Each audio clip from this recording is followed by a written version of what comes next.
Our channel. In today's tutorial, I'm going to show you how to lock your Facebook officially. Alright, so let's dive in. So this is it. You go to your Facebook settings here, and then come to this your profile button. Click on it, then click on the settings menu button here, and come down here to your audience and flexibility. So this is where you're supposed to see your profile locking here before this profile details.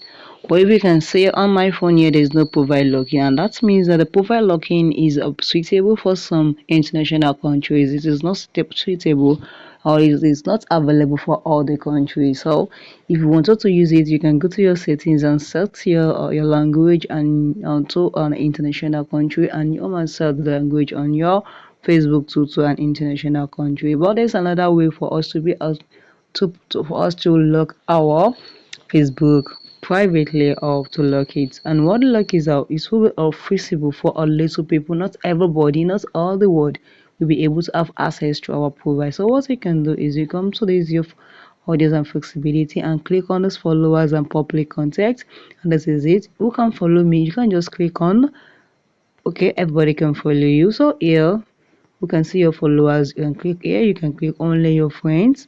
You can comment on your public post. You can click only your friends or your friends of friends, and there's your public post notification. You can also click only your friends, and here